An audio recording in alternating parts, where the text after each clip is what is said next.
Hermanos, amigos, y puestos en pie, me acompañan a leer Isaías 52,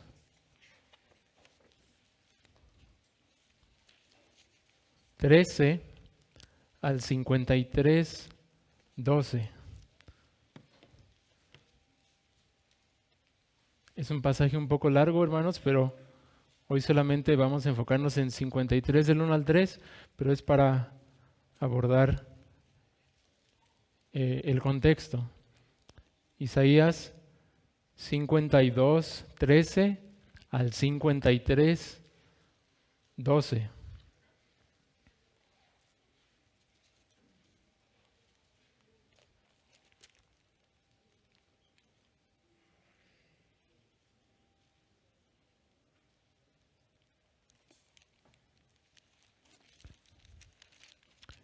Dice así la palabra de nuestro Dios. He aquí mi siervo será prosperado, será engrandecido y exaltado y será puesto muy en alto. Como se asombraron de ti muchos, de tal manera fue desfigurado de los hombres su parecer y su hermosura más que la de los hijos de los hombres. Así asombrará él a muchas naciones. Los reyes cerrarán ante él la boca, porque verán lo que nunca les fue contado y entenderán lo que jamás habían oído. ¿Quién ha creído a nuestro anuncio y sobre quién se ha manifestado el brazo de Jehová? Subirá cual renuevo delante de él y como raíz de tierra seca. No hay parecer en él ni hermosura. Le veremos, mas inatractivo para que le deseemos. Despreciado y desechado entre los hombres, varón de dolores, experimentado en quebranto, y como que escondimos de él el rostro, fue menospreciado y no lo estimamos. Ciertamente llevó él nuestras enfermedades y sufrió nuestros dolores, y nosotros le tuvimos por azotado, por herido de Dios y abatido. Mas él herido fue por nuestras rebeliones, molido por nuestros pecados. El castigo de nuestra paz fue sobre él, y por su llaga fuimos nosotros curados. Todos nosotros nos descarriamos como ovejas, cada cual se apartó por su camino, mas Jehová cargó en él el pecado de todos nosotros. Angustiado él y afligido, no abrió su boca, como cordero fue llevado al matadero, y como oveja delante de sus trasquiladores, enmudeció y no abrió su boca. Por cárcel y por juicio fue quitado, y su generación, ¿quién la contará? Porque fue cortado de la tierra de los vivientes, y por la rebelión de mi pueblo fue herido. Y se dispuso con los impíos su sepultura, mas con los ricos fue en su muerte. Aunque nunca hizo maldad, ni hubo engaño en su boca. Con todo eso, Jehová quiso quebrantarlo, sujetándole a padecimiento. Cuando haya puesto su vida en expiación por el pecado, verá linaje, vivirá por largos días, y la voluntad de Jehová será en su mano prosperada. Verá el fruto de la aflicción de su alma y quedará satisfecho. Por su conocimiento justificará mi siervo justo a muchos, y llevará las iniquidades de ellos. Por tanto, yo le daré parte con los grandes, y con los fuertes repartirá despojos, por cuanto derramó su vida hasta la muerte, y fue contado con los pecadores, habiendo él llevado el pecado de muchos y orado por los transgresores. Amén. Pueden tomar asiento.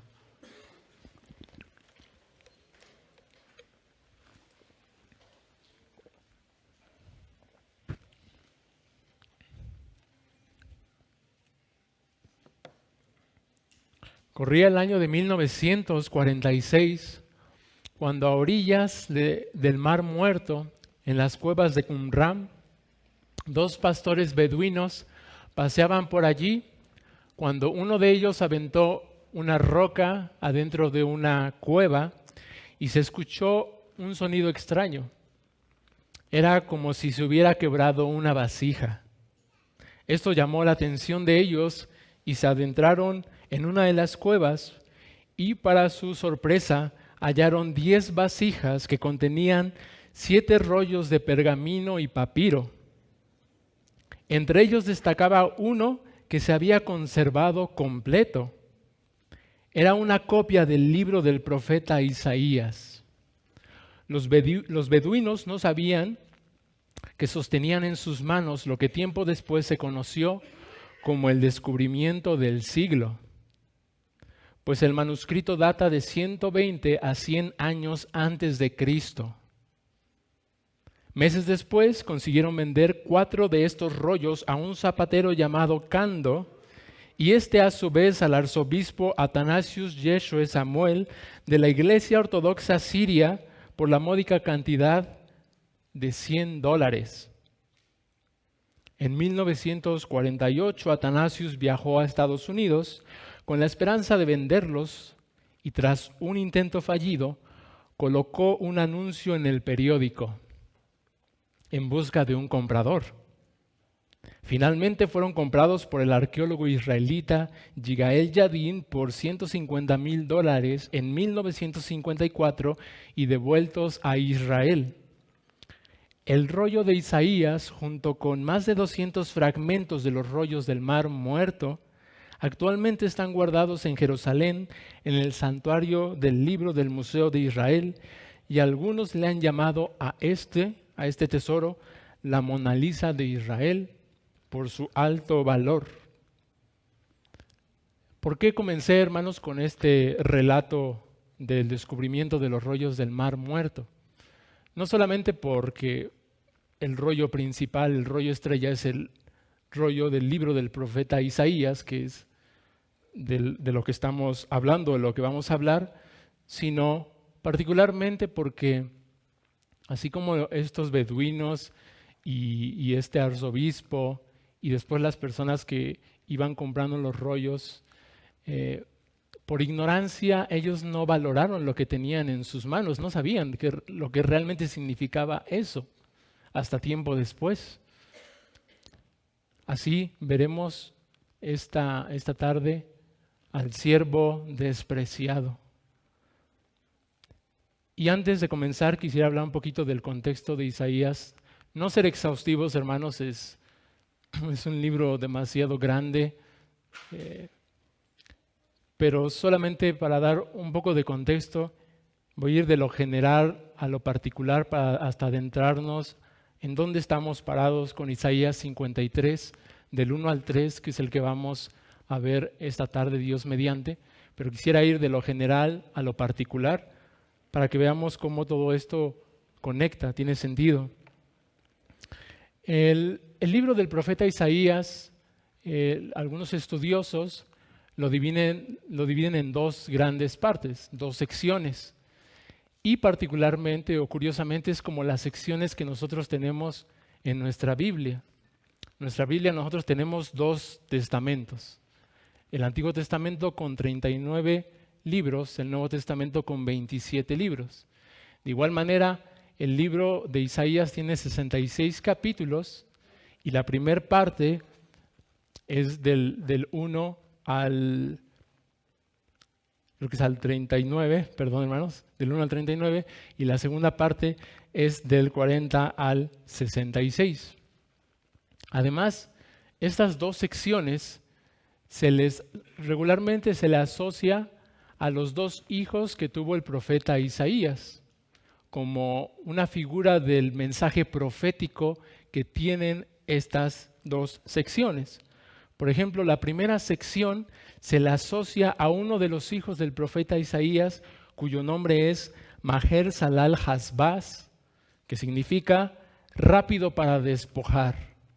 Y esto porque el tema de esa primera sección es el juicio de Dios para con su pueblo y las naciones.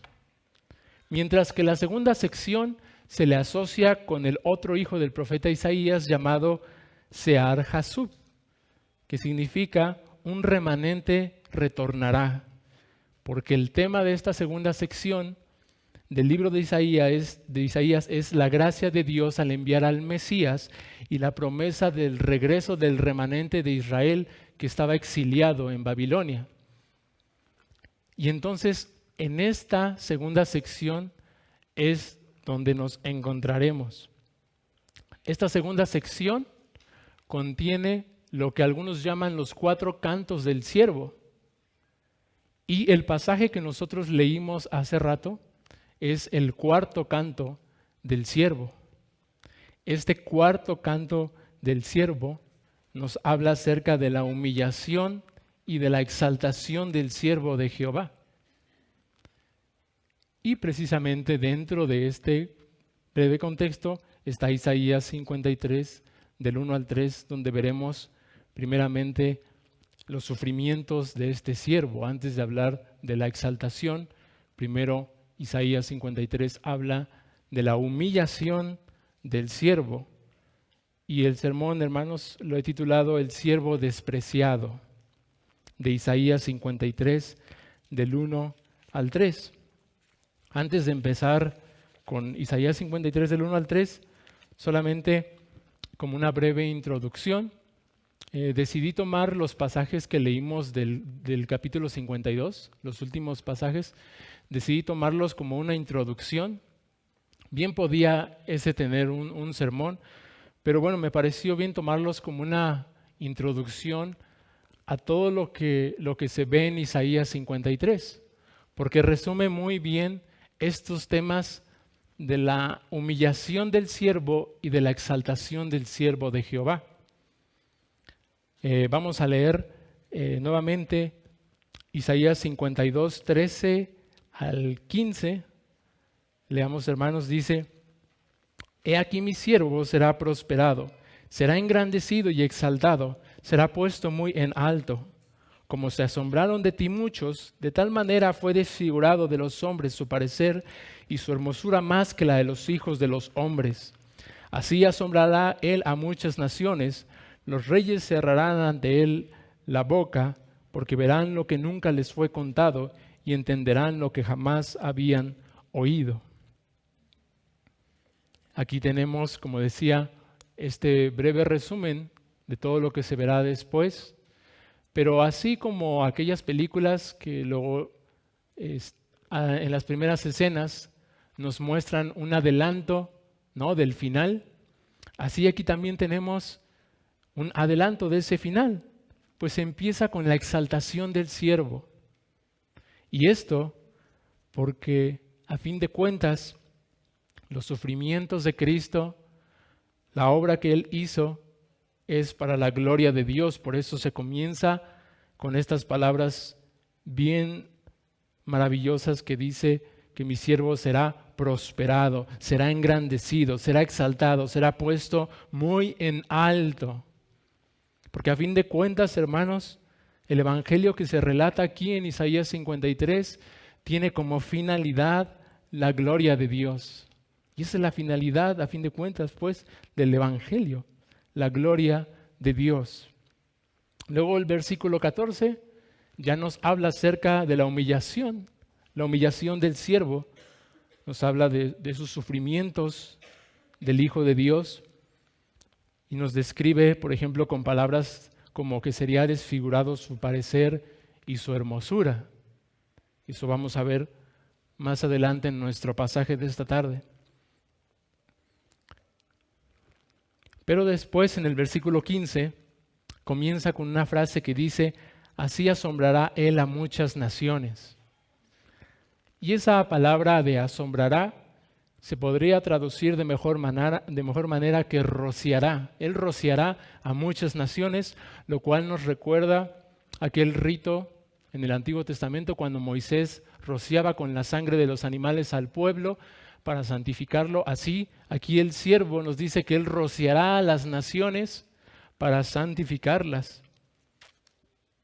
Porque dice más adelante, y que esto provocará el asombro de los reyes. Esto se refiere a que después de la humillación del siervo y de la exaltación, esto traería como resultado, como fruto, la salvación de las naciones. Él las rociaría en un sentido simbólico con su sangre y las consagraría para Él. Pero ¿cómo sabemos entonces que esos reyes, esas naciones, se refiere a los que vendrían a Él, a los gentiles que vendrían a Cristo en arrepentimiento y fe? ¿Cómo sabemos que no estamos aquí nosotros inventando, diciendo que las naciones se refiere a los gentiles que vendrían? Pues esto podemos verlo en el Nuevo Testamento. En Romanos 15, 20 al 21, el apóstol Pablo dice así: y de esta manera me esforcé a predicar el evangelio, no donde Cristo ya hubiera sido nombrado, para no edificar sobre fundamento ajeno, sino como está escrito: aquellos a quienes nunca les fue anunciado acerca de él verán, y los que nunca habían oído de él entenderán. Vemos como Pablo está citando aquí Isaías 52 y se refiere a qué es el evangelio, y a las naciones y reyes se refiere como a los gentiles. Así, hermanos, entonces, habiendo visto esta muy breve introducción, veamos ahora sí nuestro pasaje, Isaías 53, del 1 al 3. El versículo 1 de Isaías 53, del 1 al 3, nos dice así: ¿quién ha creído a nuestro anuncio? ¿Y sobre quién se ha manifestado el brazo de Jehová?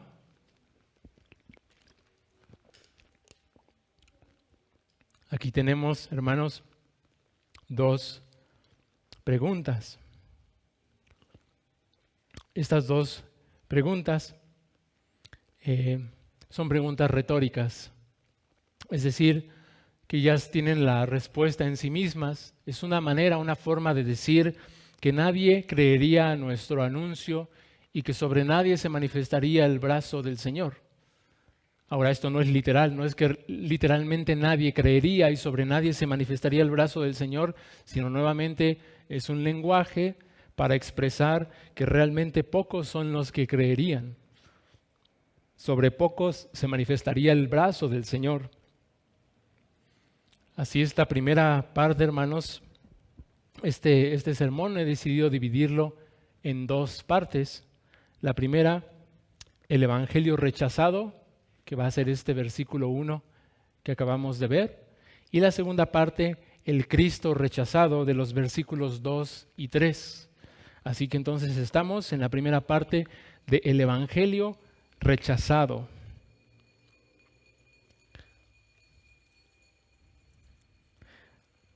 Hermanos, este versículo 1, nos describe el poder divino que acompaña a la palabra de Dios en la proclamación del evangelio. Porque, nuevamente, repetimos, como dijo nuestro Señor, muchos son llamados, pocos son los escogidos. Pero ¿cómo sabemos que esta primera pregunta de ¿quién ha creído a nuestro anuncio? Se refiere a la proclamación del evangelio.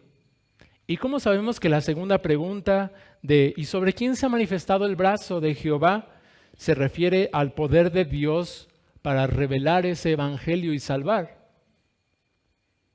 Bueno, esto podemos verlo en el mismo libro de Isaías. Por eso interpretamos que aquí se refiere a la proclamación del evangelio y se refiere al poder de Dios para salvar cuando el evangelio es predicado. Porque el mismo Isaías ya nos da unas pistas, unos versículos antes. En el capítulo 52, por ejemplo, podemos ver cómo este anuncio del mensaje tiene relación con las buenas nuevas de salvación. Cómo el anunciar es anunciar el evangelio. En el 52:7, si pueden acompañarme, hermanos, amigos, un poquito atrás, vamos a ver esta relación entre el anuncio del mensaje y las buenas noticias de salvación. Dice Isaías: cuán hermosos son sobre los montes los pies del que trae alegres nuevas, del que anuncia la paz, del que trae nuevas del bien, del que publica salvación y dice a Sión: tu Dios reina. Es muy claro allí que la proclamación es la proclamación de las buenas noticias del mensaje de salvación. Ahora, como podemos ver que el brazo del Señor se refiere al poder de Dios para revelar y para salvar. También podemos verlo ahí en Isaías 52, un poquito después, en el versículo 10, dice así: Jehová desnudó su santo brazo, ante los ojos de todas las naciones, y todos los confines de la tierra verán la salvación del Dios nuestro. Vemos como Dios, en un lenguaje figurado, desnuda su rostro y las naciones ven la salvación de nuestro Dios. Se revela la salvación de Dios. Una aclaración a lo mejor aquí para los niños. Cuando la Biblia habla de el brazo del Señor o los ojos de Dios, o a veces se le menciona como con alas, no pensemos que Dios es así, niños, porque Dios es espíritu. Este es un lenguaje humano, un lenguaje para que nosotros entendamos algo de Dios, de cómo Él obra. ¿Cómo podemos entender el poder de Dios sino utilizando el lenguaje de un brazo para salvar, por ejemplo?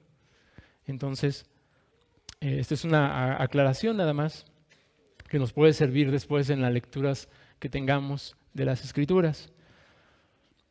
Ahora, esta interpretación que estamos nosotros viendo se refuerza y se revela más claramente en el Nuevo Testamento. El apóstol Pablo en Romanos 10, del 16 al 17, nos da más claridad de que verdaderamente aquí se está hablando de la proclamación del Evangelio y de que se está hablando del poder de Dios para salvación en la proclamación del Evangelio. Romanos 10, del 16 al 17, dice el apóstol Pablo: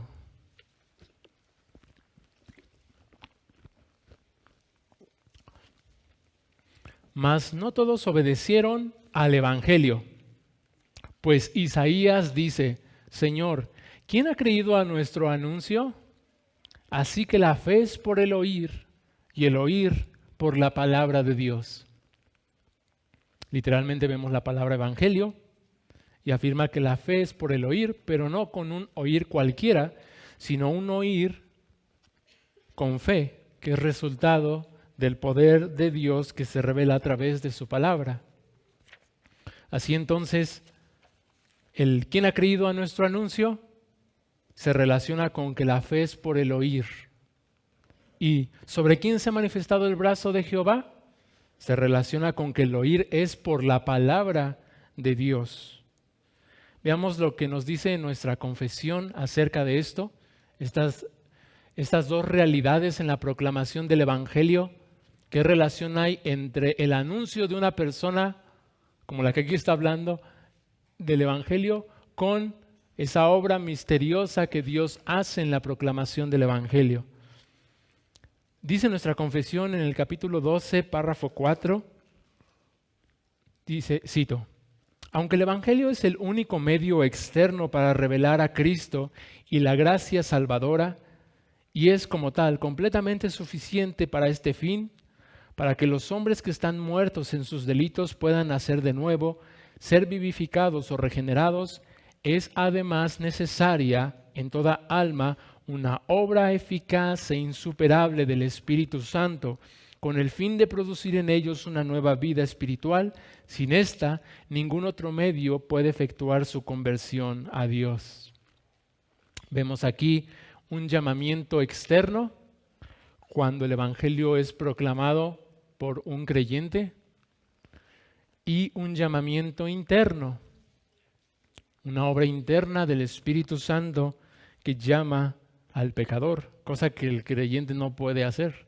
Nosotros nos esforzamos, citamos las Escrituras, nos emocionamos, clamamos, podemos gritar, pero no podemos salvarte. Esa es una obra que hace Dios, el Dios soberano. Por eso, volvemos a decir, muchos son llamados, pocos son los escogidos. Pues los que vienen eficazmente, los que hacen caso al Evangelio cuando alguien lo proclama, realmente es porque el Espíritu Santo los capacitó para oír y para creer y para acudir a Cristo en arrepentimiento y fe. Mientras que quienes no hacen caso del Evangelio, del llamado del Evangelio cuando es predicado, es porque son pasados por alto para recibir el justo juicio que merecen.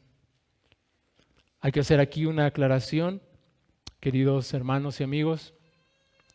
No es que la humanidad se encuentre en un estado neutral y cuando Dios hace el llamado por medio de un predicador, a algunos Él por su Espíritu los salva y a otros Él los condena. Eso no sucede. No está la humanidad en un estado intermedio. Eso sería una obra injusta. Lo cierto es que todos nosotros nos encontramos en un estado caído, de condenación. Toda la humanidad no está en medio, no está en salvación, no está en medio, está perdida. Y cuando se proclama el Evangelio, Dios en su soberanía decide salvar a unos y a otros dejarlos en ese estado. De tal manera que Dios no es culpable de la condenación de estos. Esto podemos verlo en las Escrituras. Por ejemplo, en Juan 12, 37 al 38, yo puedo leerlo. Dice, pero a pesar de que había hecho tantas señales, hablando de nuestro Señor Jesús, delante de ellos, no creían en Él, para que se cumpliera la palabra del profeta Isaías que dijo, Señor, ¿quién ha creído a nuestro anuncio y sobre quién se ha revelado el brazo del Señor? Vemos aquí la soberanía de Dios en la elección, pero también la responsabilidad del hombre al aceptar o rechazar el Evangelio. Aquí el apóstol Juan está relatando que a pesar de que Jesús hizo tantas señales que evidenciaban que verdaderamente Él era el Hijo de Dios, ellos no creyeron para que se cumplieran las palabras del profeta Isaías que estamos revisando. Entonces, así tenemos tres elementos para recibir el Evangelio: oír, creer y, lo más importante, el poder de Dios que obra en el corazón de la persona. Y bueno, aquí, queridos hermanos, amigos, no es bueno hablar nada más teóricamente del Evangelio, de lo que sucede cuando se predica el Evangelio sin predicarlo. Entonces es un honor poder predicar el Evangelio aquí con ustedes. A ustedes, hermanos, porque es el Evangelio que nos ha salvado, por el cual nos gloriamos, con el cual adoramos a Dios, por el cual servimos a Dios, pero también porque aquí hay amigos que nos han visitado durante tiempo o algunos que vienen por primeras veces, que les amamos y les predicamos este glorioso Evangelio.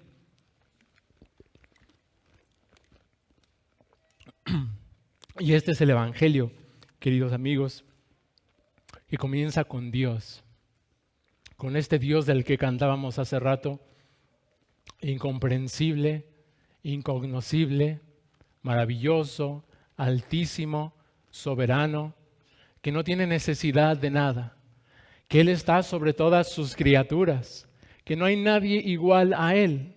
Por eso cuando dijimos del brazo de Jehová, tuvimos que aclarar que Él no es como los hombres. Él no tiene brazos como los seres humanos.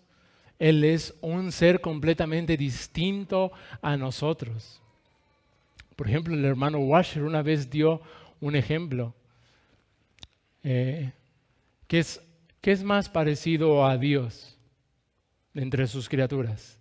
¿El gusano más vil que se arrastra sobre la tierra o el ángel más poderoso y glorioso y sublime que Él creó? ¿Cuál es más parecido a Dios? Quizá una pregunta para los niños.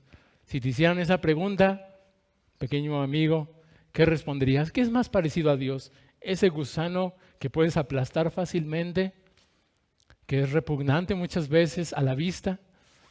¿O ese ángel supremo y glorioso que causa asombro y terror al mismo tiempo? ¿Cuál es más parecido a Dios? El hermano Washer responde, ninguno. Ninguno de ellos es parecido a Dios. Porque Dios trasciende, hermanos, a esta realidad que nosotros vivimos. Así es que este Dios trascendente y glorioso, incomprensible, incognoscible, que nunca podríamos predicar si Él no se hubiera revelado y se hubiera humillado y les hubiera dado a los hombres su palabra para que les predicaran, sería una blasfemia hablar de este santísimo Dios. Porque es tan alto, tan sublime, que nuestras bocas llenas de pecado, nuestros corazones muchas veces llenos de orgullo, ¿cómo pueden predicarlo a Él, a este santísimo ser?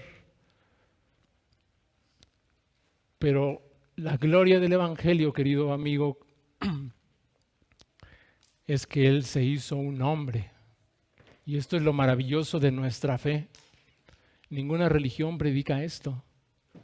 Ve a los musulmanes. Ellos hablan de un Dios lejano que comete justicias e injusticias.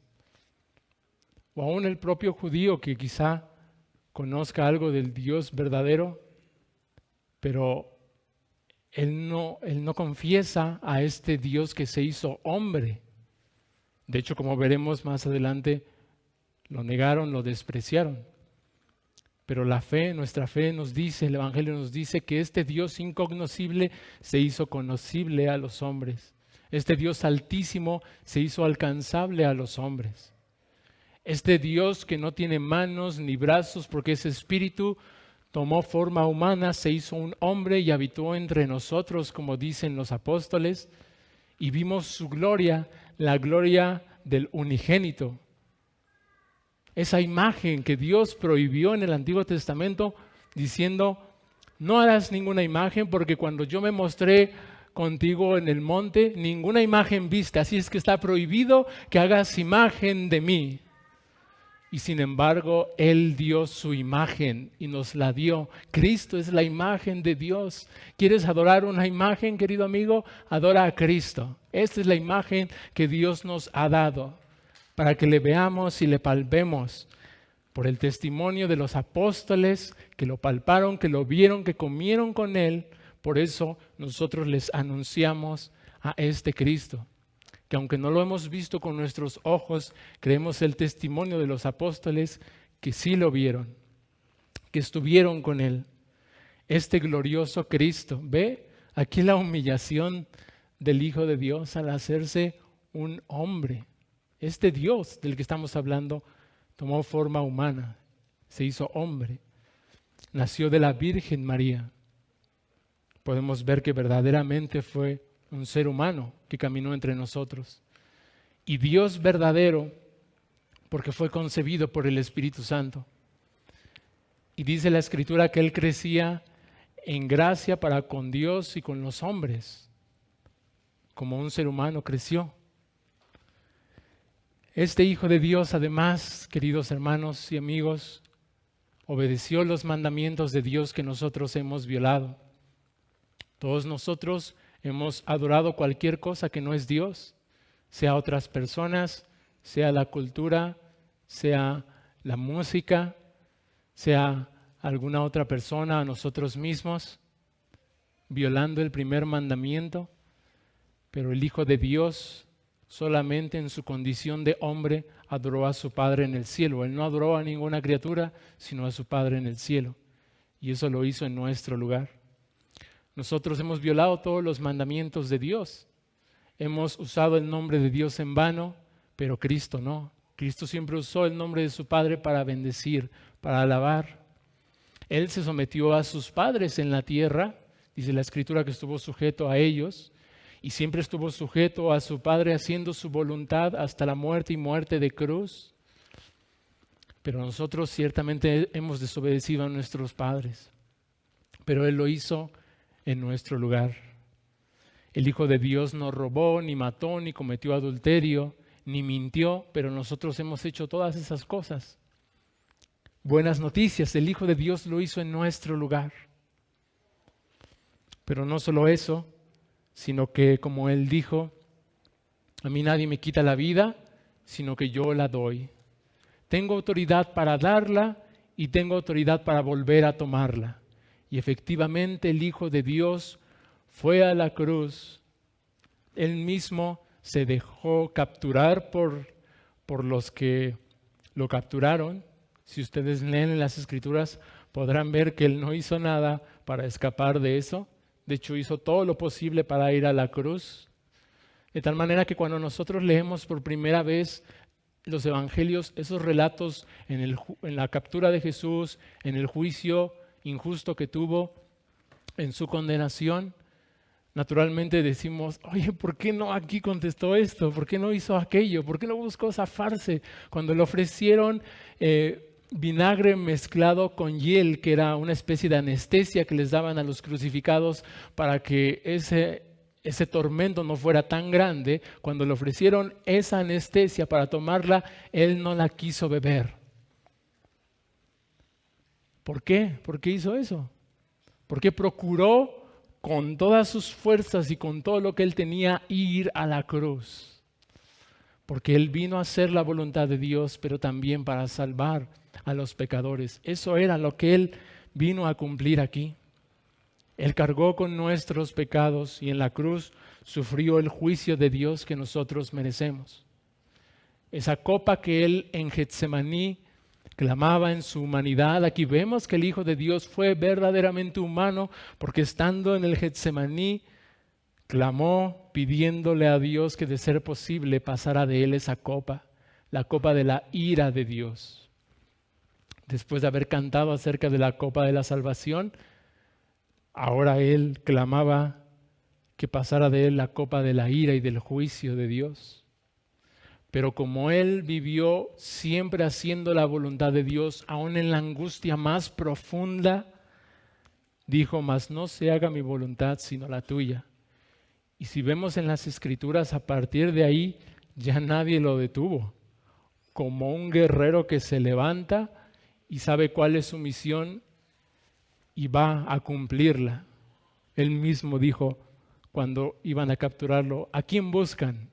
Como un valiente guerrero, y ellos dijeron, a Jesús de Nazaret. Y les volvió a decir, ¿a quién buscan? Y dijo, déjenlos a ellos, protegiendo a sus discípulos, a mí es al que buscan. Y fue llevado, fue capturado, fue enjuiciado. En su juicio vemos que él también hizo todo lo posible por ir a la cruz. Y finalmente fue allí condenado en nuestro lugar por nuestros pecados. La ira de Dios fue sobre él y él clamó en la cruz, Dios mío, ¿por qué me has desamparado? Si tú lees el Salmo 22, podrás ver más detalles de ese sentir del Hijo de Dios. Dios mío, ¿por qué me has desamparado? ¿Por qué estás tan lejos de mi salvación y de las palabras de mi clamor? Dios mío, clamo de día y no respondes, y de noche y no hay para mí reposo. Después dice que él era como un gusano y no como un hombre. Pero antes de morir, vemos que el Hijo de Dios no perdió nunca la fe. Hace rato que revisamos el Salmo 116, veíamos cómo en su angustia este creyente no perdió la fe. Vemos, creí por lo cual hablé.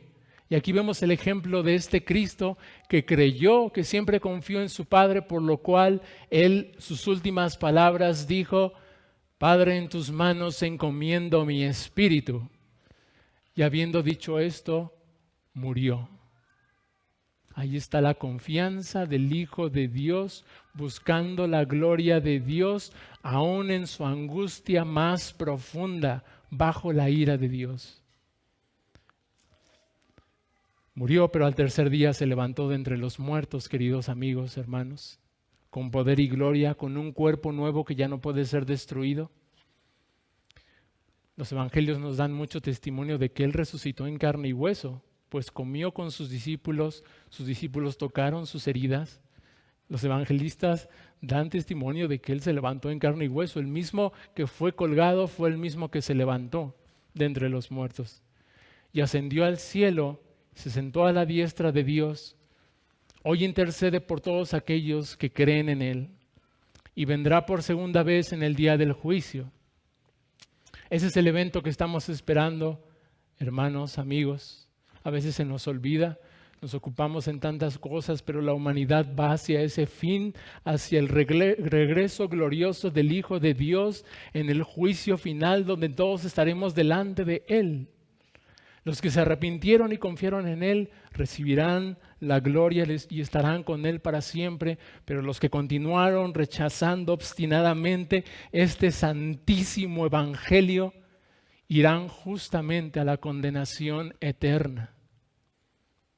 Por eso es urgente, querido amigo, por eso insistimos una y otra y otra y otra vez que vengas a Cristo en arrepentimiento y fe antes de que sea demasiado tarde, antes de que mueras o antes de que el Hijo de Dios venga donde ya será demasiado tarde. Haz caso, te rogamos, te suplicamos, haz caso al llamado del Evangelio, porque hay riquezas verdaderas en él. Así, hermanos, este es el Evangelio que hemos creído, por el cual hemos sido salvados y por el cual tú puedes ser salvo. Este es el Evangelio que rechazaron muchos judíos, como veremos a continuación, pero lo cierto es que también muchos gentiles a lo largo de la historia han rechazado a este Evangelio, y con este Evangelio a aquel a quien apunta el Evangelio, al Hijo de Dios.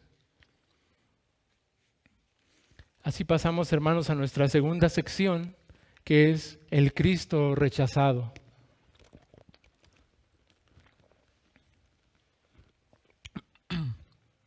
El Cristo rechazado. Acompáñenme a leer Isaías 53, versículos 2 y 3. Dice así la palabra de nuestro Dios: subirá cual renuevo delante de él y como raíz de tierra seca. No hay parecer en él ni hermosura, le veremos más inatractivo para que le deseemos. Despreciado y desechado entre los hombres, varón de dolores, experimentado en quebranto, y como que escondimos de él el rostro, fue menospreciado y no lo estimamos. Tenemos una breve descripción aquí de la humillación del Mesías y una respuesta del rechazo de los judíos a esta apariencia en la que vino el Mesías. De Cristo, en estos versículos leemos, por ejemplo, que Él se le describe como un renuevo, como una raíz de tierra seca. Nos dice que no había parecer en Él ni hermosura, que era despreciado y desechado, que fue varón de dolores, experimentado en quebranto y fue menospreciado. Y de los judíos, aquí la respuesta que ellos tuvieron a esta descripción que Isaías da del siervo, ¿cómo respondieron ellos? Pues le vieron sin atractivo, no le deseaban, escondían de él el rostro, lo menospreciaban y no lo estimaban. ¿Por qué fue esto así? Vamos a ver por qué ellos le tuvieron o le consideraron de esta manera. Aquí, hermanos, como vimos, Jesús es comparado con un pequeño tallo, con un renuevo, una pequeña ramita, no con un gran árbol frondoso, sino con una rama pequeña. ¿Y cómo sabemos que esta descripción que hace Isaías del siervo se refiere a Jesucristo? Nosotros tenemos que hacer estas aclaraciones, hermanos. Yo sé que para nosotros no hay ninguna duda de que aquí se refiere a Jesucristo, pero hoy en día hay muchos liberales y a lo largo de la historia algunos judíos siempre han atacado este pasaje diciendo que el siervo no es Cristo, sino han dicho es Israel, o a veces suelen referirse a Ciro en algunas partes. Pero ¿cómo sabemos, cómo podemos dar nosotros testimonio de que este siervo, de que este tallo, que esta ramita es el Cristo, el Mesías? Isaías 11:1 dice así, refiriéndose al Mesías: saldrá una vara del tronco de Isaí y un vástago retoñará de sus raíces.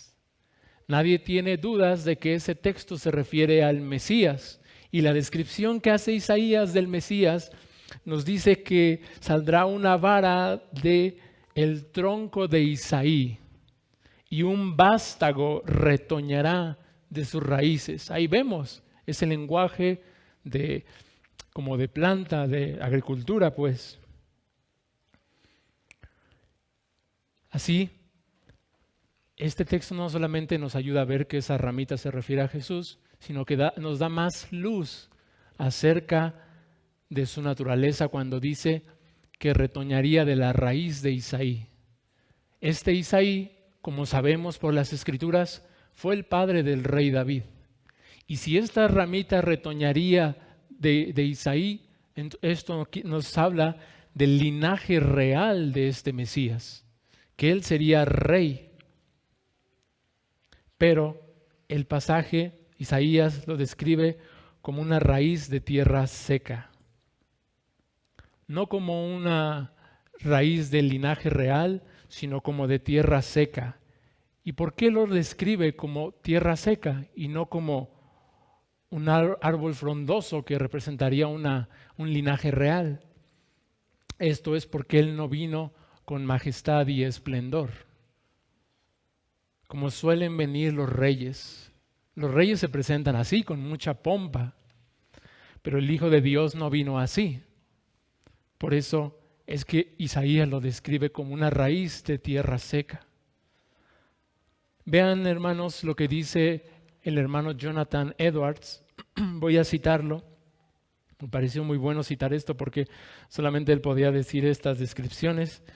Dice, y cito: si Dios hubiera revelado que su Hijo se encarnaría y que viviría en este mundo teniendo naturaleza humana, y hubiera permitido que los hombres determinaran qué circunstancias de la vida serían las más apropiadas para Él, la sabiduría humana hubiera determinado que debía aparecer en el mundo con toda su magnificencia, con señales extraordinarias de honra, autoridad y poder por sobre todos los reyes de la tierra, que aquí debía reinar sobre todas las naciones con gran pompa y esplendor visibles. Eso es lo que hubieran imaginado los hombres si Dios les hubiera dicho: ¿cómo quieren que venga el rey?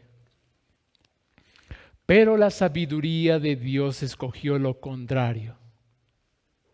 Escogió que cuando el Hijo de Dios tomara forma humana, comenzara su vida en un establo, que por muchos años viviera en el anonimato en una familia de posición baja en la sociedad, y que se encontrara en circunstancias externas humildes, que fuera pobre y que no tuviera dónde recostar la cabeza, que fuera mantenido por la caridad de algunos de sus discípulos, que creciera cual renuevo delante de él y como raíz de tierra seca, que no gritará ni alzará su voz ni hará oír en las calles, que llegara a Sión humildemente cabalgando sobre un asno, sobre un pollino, hijo de asna, que fuera despreciado y desechado entre los hombres, varón de dolores, experimentado en quebranto. Esa es la sabiduría de Dios. Lo sorprendente es esto. Así, queridos amigos, hermanos, aunque Jesús es el Rey de Reyes y el Señor de Señores, para los hombres no fue así. Los judíos esperaban a alguien como Saúl, de quien leemos en las Escrituras: joven y hermoso. Entre los hijos de Israel no había otro más hermoso que él. De hombros arriba sobrepasaba a cualquiera del pueblo.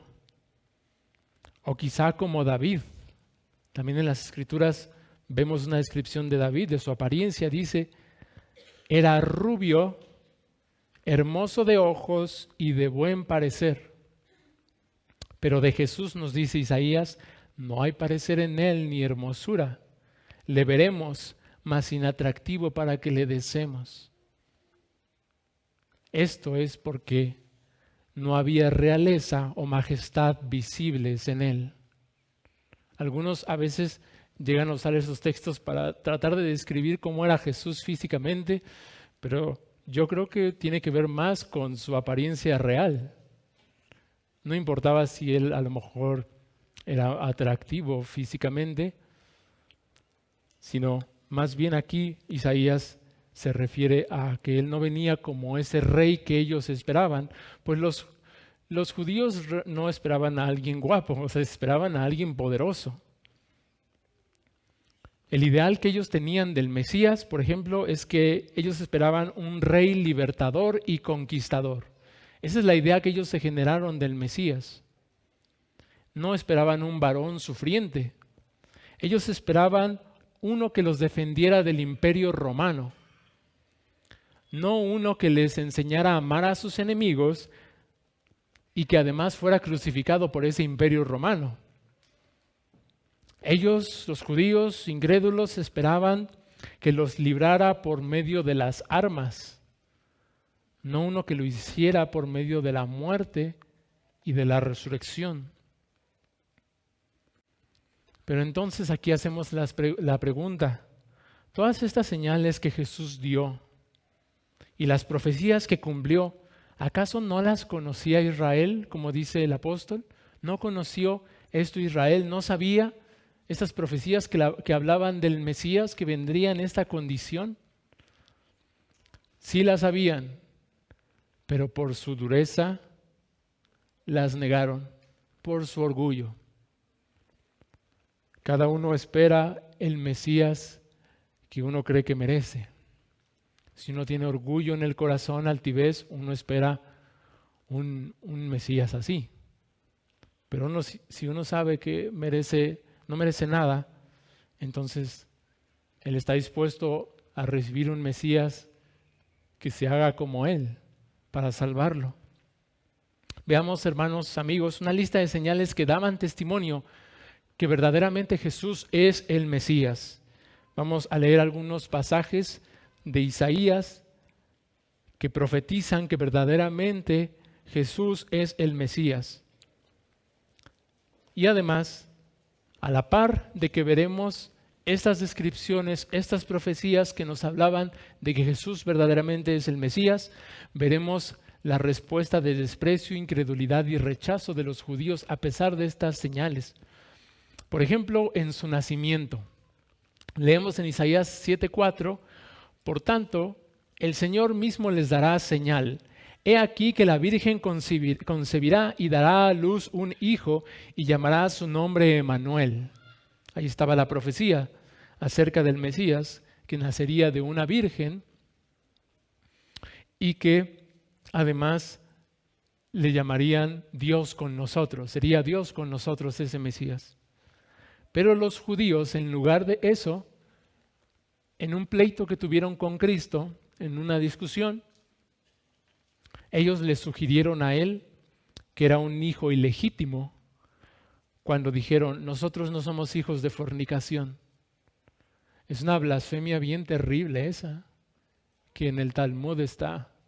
Es espantoso eso, pero ellos le dijeron eso, porque se corrió ese rumor de que ellos no creían estas profecías, más bien ellos dijeron, eso fue por una relación ilegítima que tú naciste.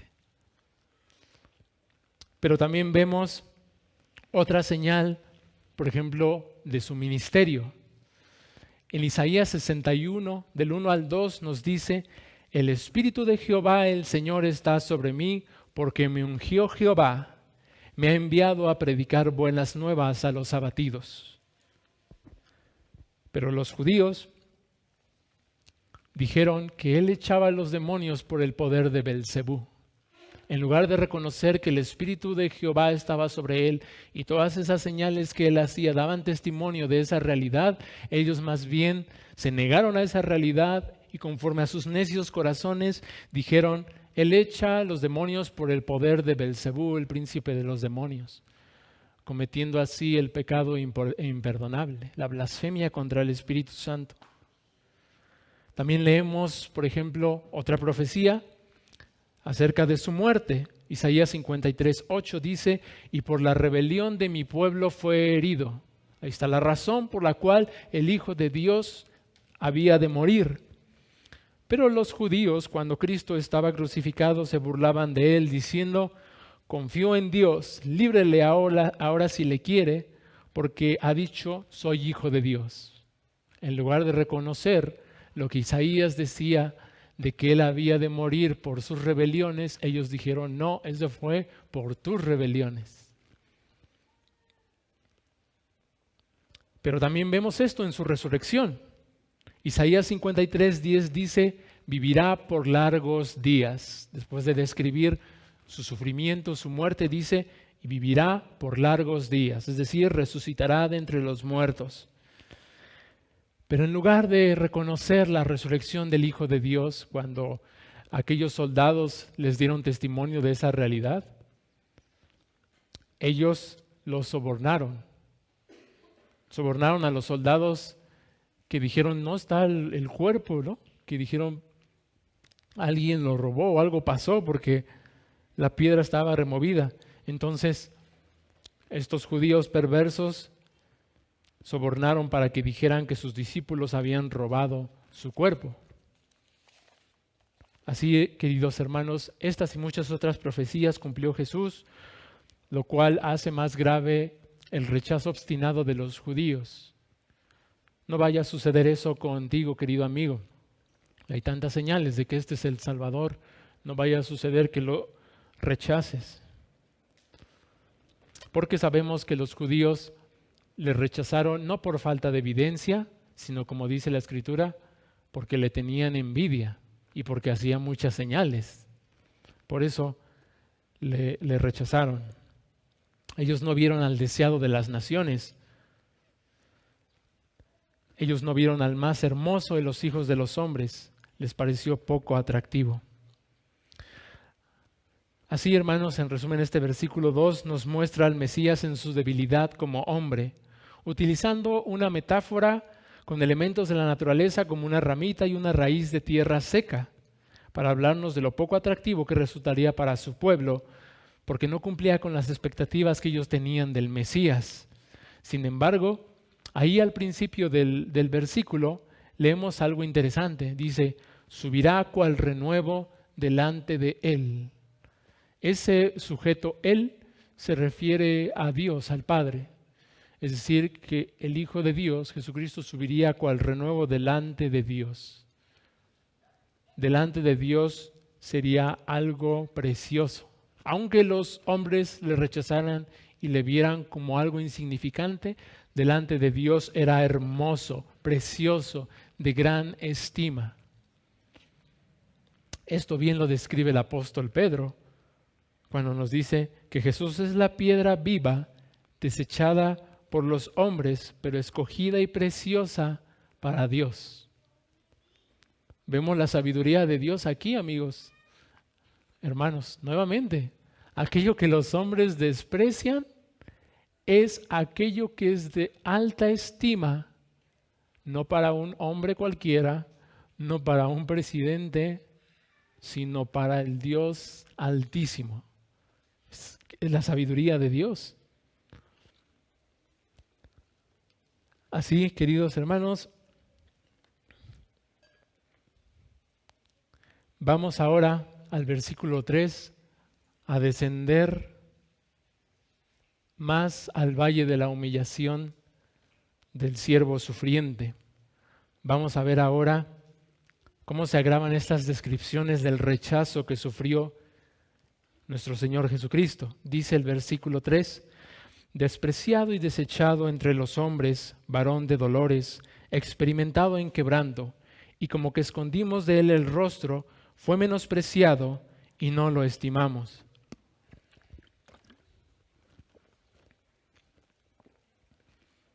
Esta frase de despreciado y desechado entre los hombres nos habla de que el Mesías sería tenido como alguien sin valor, alguien irrelevante para su pueblo.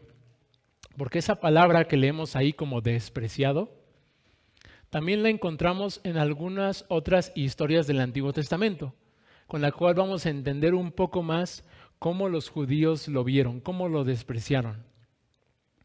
Por ejemplo, recordemos a Esaú cuando despreció su primogenitura. Es esa misma palabra que se utiliza allí. También cuando Mical, la esposa de David, recuerdan cuando David venía trayendo el arca y él estaba danzando y ella lo vio desde la ventana y lo despreció en su corazón. Así también pasó con el Hijo de Dios. O también cuando Goliat iba a enfrentar a David y él lo vio como un muchacho y lo despreció en su corazón. Así fue como los judíos miraron y despreciaron al Hijo de Dios. Para que vamos a entender un poco más estos sufrimientos, esta humillación de Jesús. Y ahora, no solamente este desprecio, vamos a ver una lista de los sufrimientos de Cristo en su alma y en su cuerpo. Por eso dijimos, hermanos, vamos a descender al valle de la humillación, porque vamos a ver aquí cómo Él sufrió en su cuerpo y en su alma también.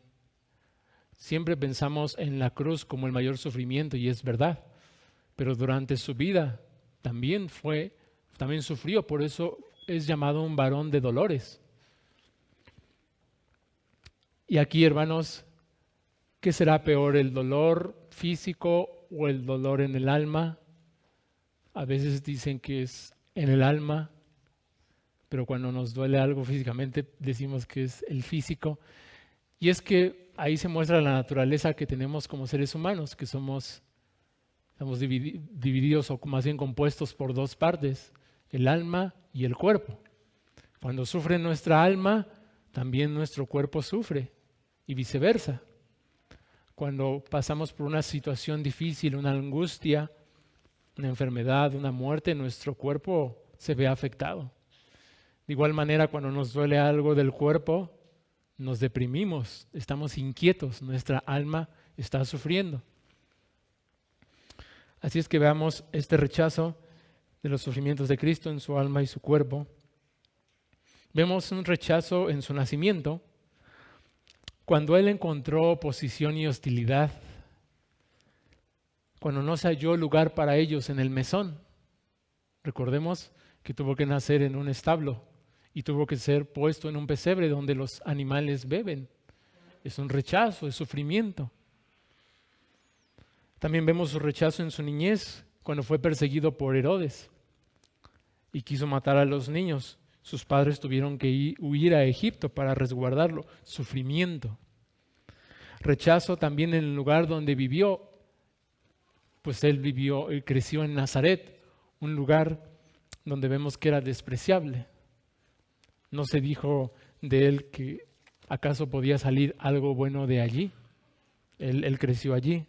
Rechazo en su familia. Su madre y sus hermanos, dice la Escritura, no creían en él. De hecho, querían llevárselo porque pensaban que él ya estaba fuera de sí. No creían en él. Rechazo por sus propios familiares. Rechazo por su pueblo, como hemos estado viendo, por los judíos. Por los líderes religiosos también. Rechazo por sus más cercanos, cuando fue entregado, traicionado por Judas. Pero también cuando fue negado por Pedro y cuando todos los demás lo abandonaron. Rechazado en su condena, cuando el pueblo prefirió un criminal a Jesucristo. Rechazado en su crucifixión, cuando recibió las burlas de los espectadores, los que lo veían se burlaban de él. Pero no solo ellos, sino también los mismos crucificados se burlaban de él. Es increíble que eso pase. No sé si ustedes han pensado eso, hermanos, amigos. Si ustedes vieran a alguien sufriendo una tortura, por más perverso que fuera, ¿ustedes se burlarían de él? O aún más, si ustedes estuvieran siendo torturados, igual que esa persona, ¿se burlarían de ese que está siendo torturado? Aquí vemos verdaderamente este sufrimiento que llevó el Hijo de Dios, sufrimiento o rechazo también en su muerte. Cuando Pilato puso ese letrero que decía Rey de los Judíos, y para los judíos esto fue muy ofensivo. Y entonces fueron con él y le dijeron, no pongas el Rey de los Judíos, sino que él dijo o que él dice ser el Rey de los Judíos. Rechazo aún en su muerte. Pero ahora vamos a ver sufrimiento también ahora en su cuerpo, por lo cual es varón de dolores, experimentado en quebranto. Nos dice la Escritura que él se cansó, que no tenía dónde recostar la cabeza, que tuvo hambre y sed, que fue perseguido por escribas y fariseos. Herodes también buscaba para matarlo. En Getsemaní él sudó grandes gotas de sangre. Cuando fue capturado fue abofeteado y escupido por los judíos, fue azotado y crucificado por los gentiles. Rechazo en su cuerpo, sufrimiento también allí. Y luego la última frase finalmente del versículo 3 dice, y como que escondimos de él el rostro, fue menospreciado y no lo estimamos. Describe, queridos hermanos, el rechazo en su máxima expresión. Tan espantoso fue el dolor de Cristo que los hombres escondieron de él el rostro. Vieron su plaga, sus discípulos, y huyeron. El hermano MacArthur describe esto como que lo tuvieron como la nada. ¿Hemos pensado en esto alguna vez? ¿Ser considerado como nada? Pero el mayor dolor de Cristo en su alma y en su cuerpo fue haber sufrido la ira de Dios en la cruz. Esto ya es indescriptible, queridos hermanos y amigos. De tal manera que solamente podemos describirlo con el Salmo 22, que citamos hace rato. Dios mío, ¿por qué me has desamparado? El Hijo de Dios sufrió el mayor desamparo que jamás nadie ha sufrido. Ni siquiera las almas que están en el infierno, dice Spurgeon, sufrirán jamás. Imaginemos, ni siquiera esas almas que están en el infierno, que sufrirán eternamente y que nunca van a salir de allí, por todas las eras, por todos los siglos, ininterrumpidamente, eternamente y para siempre, esas pobres almas que están en el infierno, que sufren bajo la ira de Dios, nunca van a sufrir lo que Jesús sufrió en la cruz. Alguien puede decir, ¿cómo puedes comparar una eternidad con unas horas en la cruz? No se trata del tiempo, se trata de la naturaleza de eso. Es decir, las almas de los pecadores sufren el justo juicio que merecen por sus pecados. Ellos están en el lugar donde siempre pertenecieron. Ellos nunca tuvieron comunión con Dios. No les interesaba la comunión con Dios. Amaban otras cosas más que a Dios. Y entonces Dios les dio lo que ellos querían. Vivir eternamente separados de Dios, bajo su ira, bajo su juicio. Pero el Hijo de Dios en la cruz sufrió lo que Él nunca tenía que sufrir y jamás podía experimentar. La separación de aquella comunión íntima que hay en la Trinidad. Por un momento eso se vio afectado. Por un momento el Hijo de Dios fue separado. Por eso ese clamor del Salmo 22, Dios mío, ¿por qué me has desamparado? Es mayor el dolor de Cristo que de cualquier alma en el infierno.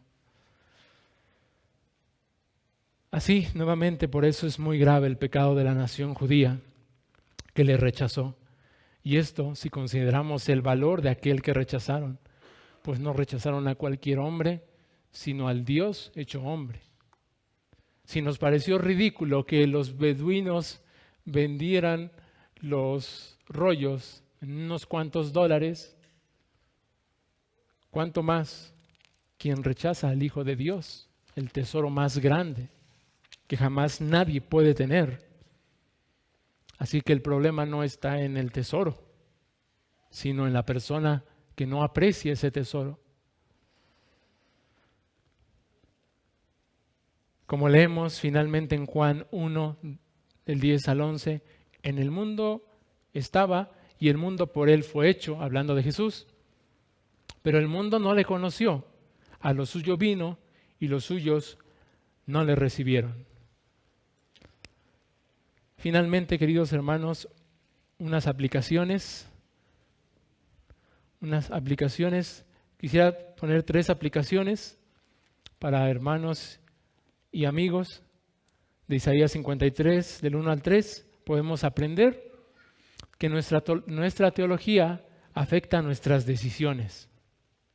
Es decir, que el concepto que nosotros tengamos del Mesías repercute directamente en nuestra obediencia al Evangelio. Por eso, querido amigo, si tú tienes un conocimiento equivocado de Jesucristo, no conforme a las Escrituras, a lo mejor por tradición o por algún otro libro extrabíblico o por las películas, no sé.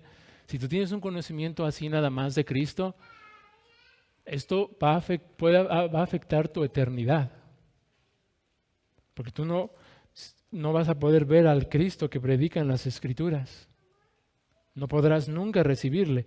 Por eso, aquí la exhortación es: conoce a Cristo por medio de la predicación del Evangelio, por medio de las Escrituras, para que su luz resplandezca en tu corazón y creas. Necesitas conocerlo. Querido hermano, también nosotros debemos recordar las palabras de nuestro Señor Jesucristo. Mas el Consolador, el Espíritu Santo, a quien el Padre enviará en mi nombre, Él les enseñará todas las cosas y les recordará todo lo que les he dicho. Tenemos esa promesa, ese consuelo, que el Espíritu Santo nos enseñaría por medio de las Escrituras todo lo que Jesús ha dicho para seguir conociéndole. Y número 2, tengamos cuidado de cómo respondemos a los sufrimientos de Cristo. Siempre que se habla de los sufrimientos de Cristo, hay un peligro muy grande, y es que puedas tener lástima de Él. Pero aquí no se trata de eso. Querido amigo, no es para que tengas lástima de Cristo, sino para que tengas lástima de ti. Esto, recordemos cuando Cristo iba rumbo a la cruz y había unas mujeres que estaban llorando y lloraban por Él. Y Él se detuvo y les dijo: no lloren por mí, mujeres de Jerusalén, lloren por ustedes. Porque si esto hacen, ¿no?, con el árbol, ¿no?, ¿qué harán? No recuerdo bien las palabras ahí, hermanos, pero se refiere a que harán con el árbol seco, ¿no? Si hacen con el árbol caído, ¿qué harán con el árbol seco? Les decía que lloraran por ellas, porque después vendría el juicio sobre Jerusalén, que sucedió en el año 70. Por eso les dijo que lloraran por ellas, porque si esto hacían, entonces vendría juicio. Cuando el pueblo de Israel, cuando los judíos incrédulos condenaron a Cristo, años después, en el año 70, vino un juicio sobre Jerusalén y fue destruida. Y Josefo relata esa destrucción como algo espantoso. Aquellos judíos que se burlaban de Cristo, muchos de ellos fueron crucificados cuando Tito tomó la ciudad. Dice Josefo que los cuerpos en Jerusalén corrían por la sangre que bajaba de la ciudad. Los cuerpos iban corriendo, los cuerpos muertos, los cadáveres allí. Fue terrible el juicio en el año 70 y Jesús se refería a ese juicio cuando les dijo a estas mujeres que no lloraran por Él, sino por ellas, porque al rechazarle vendría juicio. De igual manera, querido amigo, no es para que tengas lástima de Él, sino de ti, porque juicio viene si no recibes al Hijo de Dios. Querido hermano, nosotros también debemos ser sabios de cómo respondemos a los sufrimientos de nuestro Señor Jesucristo, sabiendo que estos nos consuelan, que nos dan paz en medio de nuestros sufrimientos. El predicador Spurgeon dijo que no hay mayor consuelo para el que sufre que mirar los sufrimientos del Salvador. ¿Estás pasando por alguna situación difícil? Tal vez enfermedad, tal vez alguna pérdida, tal vez algo en tu familia. Considera al Cristo sufriente y encuentra paz en Él. Y finalmente aprendemos de este pasaje humildad. Querido amigo, si tú quieres ser salvo, se requiere ser humilde. Se requiere reconocer que necesitas un Salvador. Se requiere reconocer que Él vivió la muerte que vivió la vida que tú no puedes vivir y que Él murió la muerte que tú mereces morir. Eso es humildad, es reconocer, sí, necesito al Salvador. Y también nosotros, querido hermano, aprendemos humildad porque a veces queremos anhelar grandes cosas en esta vida, queremos hacernos de un nombre, o a veces nos quejamos de la situación en la que Dios nos puso. Tal vez sea una prueba y pueda haber queja en nuestro corazón. Tal vez no con nuestra boca porque no nos atreveríamos, pero en nuestro corazón muchas veces hay queja, como el pueblo de Israel. Estaba mejor antes. Pero no, querido hermano, seamos humildes. Aceptemos la voluntad soberana de Dios sobre nosotros. Aprendamos de nuestro Señor Jesucristo, que es manso y humilde de corazón, y entonces hallaremos descanso para nuestras almas. Amén. Vamos a orar, hermanos. Bendito